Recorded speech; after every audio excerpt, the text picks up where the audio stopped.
नमस्कार, बहुत स्वागत आपका। आप देख रहे हैं द न्यूज आपके साथ मैं सृष्टि मिश्रा। अभी आपने देखा होगा कि सुर्खियां कहीं ना कहीं अविश्वास प्रस्ताव बटोर रही है। आजकल के पेपर्स में, सोशल मीडिया पर आप देख रहे होंगे कि पीएम मोदी के खिलाफ विपक्ष जो है अविश्वास प्रस्ताव लेकर आई है। अब देखिए, संख्या ज्यादा होने की वजह से लोकसभा अध्यक्ष ओम बिरला ने इसकी स्वीकृति दे दी, मंजूरी मिल गई है। और देखिए, अविश्वास प्रस्ताव को मंजूरी देने के बाद अब ये खबर सामने आ रही है कि ये पारित तो तभी होगा जब केंद्र सरकार की विपक्ष में बैठी जो टीम है, जितने भी गठबंधन में विपक्षी दल शामिल हो रहे हैं, उसमें अगर सांसदों की संख्या ज्यादा होती है तब अविश्वास प्रस्ताव सामने आ जाएगी। सरकार गिरने का भी इससे खतरा है। लेकिन देखिए, यहां पर डेंट पड़ रहा है विपक्षी पार्टियों को, जहां वाईएसआर कांग्रेस और बीएसपी यानी बहुजन समाज पार्टी ने अपना रुख साफ कर लिया है। देखिए, यहां पर तो बहुजन समाज पार्टी के सांसद मलूक नागर ने तो तगड़ा झटका दी ही दिया है, इसके साथ ही कांग्रेस पार्टी पर जमकर निशाना साधा।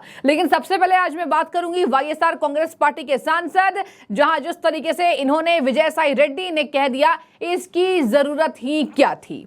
यानी देखिए, अविश्वास प्रस्ताव को लेकर जो हंगामे चल रहे हैं, मणिपुर के मामले पर विपक्ष चाहता है कि प्रधानमंत्री सबसे पहले भाषण दे, उसके बाद हम चर्चा करें। अमित शाह ने बीते दिन पहले बोल दिया कि हम चर्चा के लिए तैयार है, विपक्ष खुद नहीं आ रहा। यहां विपक्ष को एक मौका मिल गया है और इसी वजह से अविश्वास प्रस्ताव पर जोर दे रहा विपक्ष है। हालांकि प्रधानमंत्री ने कह दिया, काम है विपक्षी पार्टियों का प्रोटेस्ट करना, आप सब काम करिए। संसदीय दल की बैठक में, और जब बीजेपी के संसदीय दल की बैठक थी कल, प्रधानमंत्री ने कह दिया, यहां काम ही है विपक्ष का प्रोटेस्ट करना, आप सब अपने अपने मार्ग पर अग्रसर हुए, यानी कि आप सब काम अच्छे से करें।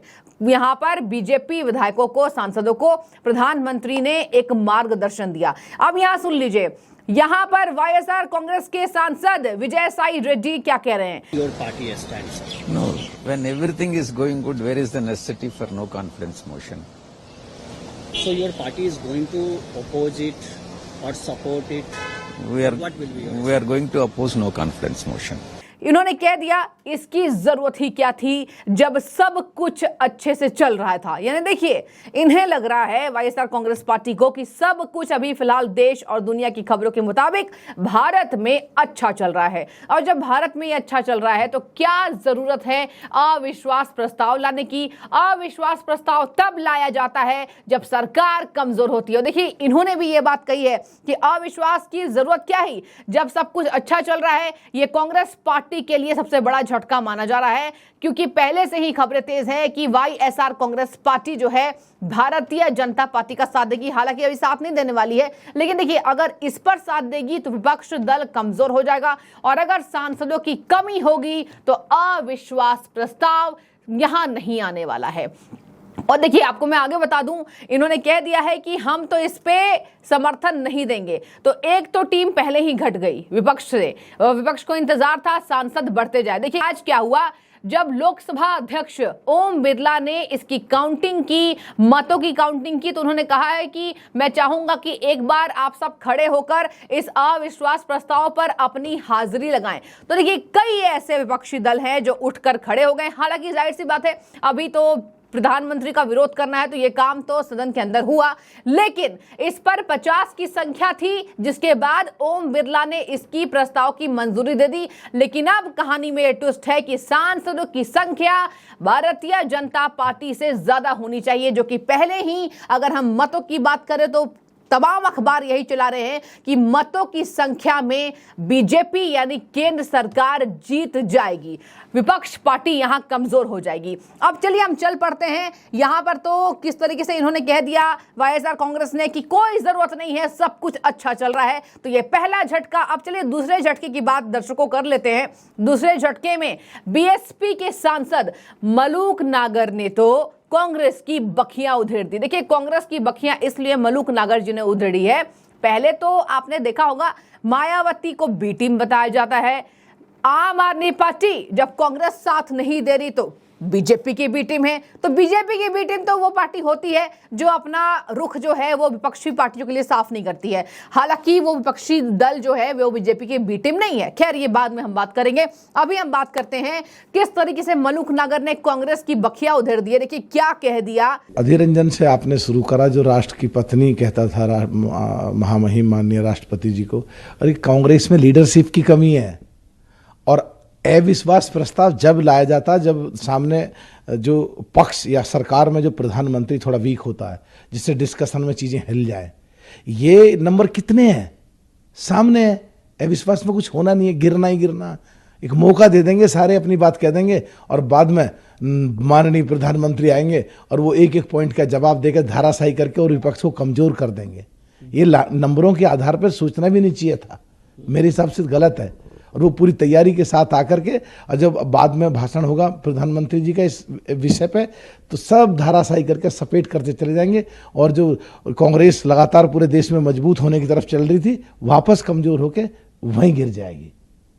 अभी अगर चर्चा होगी सदन में, तो मणिपुर की चर्चा भी होगी, छत्तीसगढ़ की चर्चा भी होगी, राजस्थान की चर्चा भी होगी। छत्तीसगढ़ और राजस्थान में कांग्रेस की सरकार है, वहाँ जो घटनाएं घटी हैं उनकी भी चर्चा होगी। राजस्थान के मुख्यमंत्री का हमने भी मांगा है कि उसको बदला जाए, और मणिपुर का भी मांगा है, मणिपुर को इमीडिएट मुख्यमंत्री को बदला जाए, जो एसएसपी था उसको भी तुरंत बदला जाए। पर चर्चा के बाद जो भारत देश पे चर्चा होगी, इंडिया नाम पे चर्चा होगी, भारत नाम पे चर्चा होगी, वो ऐसे तथ्य सामने आएंगे कि ये अधीर रंजन जैसे नेता हो ना, कुछ कर नहीं पाएंगे। कांग्रेस में बहुत बढ़िया है, मनीष तिवारी है, बिट्टू है, डिम्पा है, जो गिल है, वो बहुत लोग हैं जो नेता बन के बढ़िया चला सकते हैं।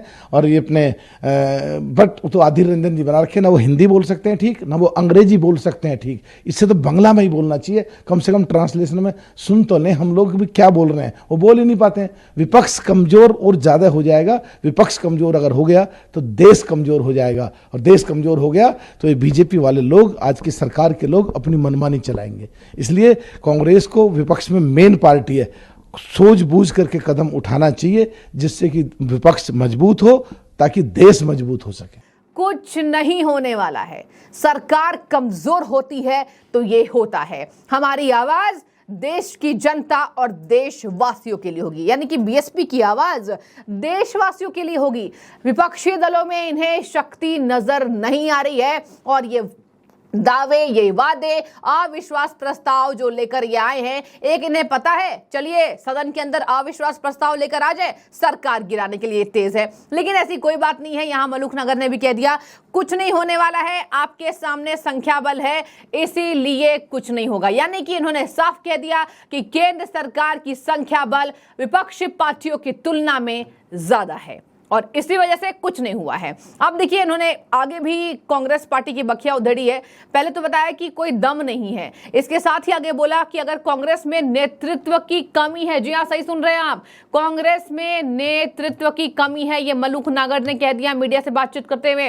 और ये भी कह दिया कि कांग्रेस पार्टी जो है वो मुख्य विपक्षी दल है, लेकिन नेतृत्व की कमी है। शायद इसलिए मुझे लगता है कि वो अविश्वास प्रस्ताव लेकर आया। आपको ज्ञात हो, बीते दिन कांग्रेस के सांसद गौरव गोगोई ने अविश्वास प्रस्ताव इन्होंने लेकर आए थे ये अध्यक्ष के सामने, और जब इस पर मंजूरी मिल गई तो इसकी संख्या 50 से ज्यादा सांसदों ने जता दी, सहमति दे दी, तो ओम बिरला जी ने सदन के अंदर इसको मंजूरी दे दी। अब आगे सुनिए इन्होंने क्या कहा। इन्होंने आगे कहा कि पीएम बाद में आएंगे, उनकी हर बात का जवाब देंगे, वे धराशायी हो जाएंगे। देखिए क्या कह दिया, बीएसपी के है, बीजेपी के नहीं है, सही सुन रहे हैं आप, भारतीय जनता पार्टी के सांसद नहीं है, ये बहुजन समाजवादी पार्टी के सांसद हैं। ये क्या कह रहे हैं, पीएम मोदी सामने आएंगे तो विपक्ष धराशायी हो जाएगी। यानी कि यहां केवल बीजेपी को ही नहीं, बीजेपी तो चलिए केंद्र में है, यहां अलग अलग पार्टियों को भी ये महसूस हो रही है बातें कि कहीं ना कहीं अभी पीएम मोदी से तुलना करना असंभव है। 24 में तो असंभव है, बात की बात देखी जाएगी। और देखिए इन्होंने कहा है कि अगर पीएम मोदी जवाब दे देंगे तो विपक्ष कमजोर हो जाएगा, इसलिए मुझे लगता है कि ये सोचना नहीं चाहिए था। यानी कि दो झटके, विपक्ष को तगड़ा झटका, वाईएसआर कांग्रेस, बीएसपी। आगे सुनिए, इन्होंने अपनी बातें यहीं तक नहीं सीमित की, आगे बढ़ गए, अधीर रंजन चौधरी पर जमकर निशाना साधा। क्या कह दिया, ना बंगला आता है ना हिंदी आती है, तो इन्हें आता क्या है? अधीर रंजन को इतना तवज्जो क्यों दिया जाता है? अधीर रंजन जी के लिए इन्होंने कहा कि ये कुछ भी नहीं कर पाएंगे, कांग्रेस के पास अधीर रंजन चौधरी से ज्यादा अच्छे और बेहतर नेता हैं। ना हिंदी बोलते हैं, ना अंग्रेजी बोलते हैं, केवल बांग्ला बोलते हैं, विपक्ष और कमजोर होगा। तो देखिए तगड़ा झटका यहां पर मिलता हुआ अविश्वास प्रस्ताव पर, क्योंकि अभी सदन हमेशा ही हंगामे की भेंट चढ़ी है। देखिए जनता के पैसे लुटाए जा रहे हैं, आपने देखा होगा 3 दिन से ये नौटंकी चली आ रही है, विपक्ष की ड्रामेबाजी चली आ रही है, और कहते हैं कि हम तो भैया जनता के लिए खड़े रहते हैं, लेकिन ये जनता के करोड़ों रुपए सदन की एक कार्रवाई ठप करके बढ़ा दी जाती है और यहां पर डुबा दी जाती है। आपको भी ज्ञात होगा कि सदन के एक पर कितने करोड़ रुपए खर्च होते हैं। आगे देखिए क्या कह दिया उन्होंने, अगर विपक्ष इतना कमजोर रहा, क्योंकि देखिए इन्होंने साफ कह दिया कि अविश्वास प्रस्ताव लाने की जरूरत थी ही नहीं, देश में उतना भी बड़ा कुछ नहीं हो गया है जो ये अविश्वास प्रस्ताव लेकर आ गए हैं। अगर ऐसा चलता रहा तो विपक्ष दिन प्रतिदिन कमजोर होगी और भारतीय जनता पार्टी मनमानी करेगी। मलूक नगर के ये शब्द हैं। आगे इन्होंने कहा कि विपक्ष में कांग्रेस मुख्य दल है, कांग्रेस को एक बार फिर से विचार करके इस कदम को उठाना चाहिए। तो देखिए यानी कि यहां कांग्रेस नेतृत्वहीन लग रही है, क्योंकि कांग्रेस के सांसद गौरव गोगोई, आपको ज्ञात हो, वही अविश्वास प्रस्ताव लेकर आए थे। इन्होंने कह दिया कि हमारे लिए देश और उनके लोग पहले हैं, हम चर्चा में हिस्सा लेंगे। यानी कि कौन सी चर्चा में? अमित शाह ने जो बातें कही थी, अमित शाह ने कल कहा था कि हम चर्चा करेंगे, विपक्ष सामने आ जाए। अब देखिए यहां पर अमित शाह ने जब कह दिया है, उसके बाद भी विपक्ष का एक रवैया यह दिखा रहा है कि केवल एक मौका मिला है नरेंद्र मोदी को टारगेट करने का, केंद्र सरकार को टारगेट करने का, क्योंकि लोकसभा चुनाव सर पर है। तो देखिए यहां पर इन्होंने कह दिया हम राजस्थान की भी बात करेंगे, वहां पर अटैक हो रहे हैं महिलाओं पर, दलित पिछड़ों पर, मध्य प्रदेश की भी बात करेंगे जहां बीजेपी की सरकार। देखिए ये यहां पर बीजेपी का समर्थन नहीं कर रहे हैं, केवल ये बता रहे हैं कि ये दिशाहीन बातें हैं, अविश्वास प्रस्ताव क्यों लेकर आए। तो देखिए इन्होंने कह दिया मध्य प्रदेश में बात करेंगे, छत्तीसगढ़ में बात करेंगे, हम हर जगह करोड़ों के जो घोटाले हो रहे हैं, 500 करोड़ की डायरी, लाल डायरी का भी जिक्र करेंगे। यानी कि कांग्रेस पार्टी पर ही निशाना साधा राजेंद्र गुढ़ा वाले मामले को लेकर। तो मैंने आपको पूरे विस्तार से बता दिया है, अविश्वास प्रस्ताव का ड्रामा 3 दिनों से चल रहा है, आगे देखिए क्या होता है। लेकिन यहां पर विपक्ष को तगड़ा झटका, सबसे पहले वाईएसआर कांग्रेस पार्टी, फिर बहुजन समाजवादी पार्टी देती हुई नजर आई। अब मैं आपकी राय चाहूंगी, आपको क्या लगता है कि क्या सरकार इतनी कमजोर इनको नजर आ रही है कि ये अविश्वास प्रस्ताव लेकर आए? अपनी हामी दीजिएगा। तब तक द न्यूज़ से जुड़ने के लिए आपका एक बार फिर से शुक्रिया।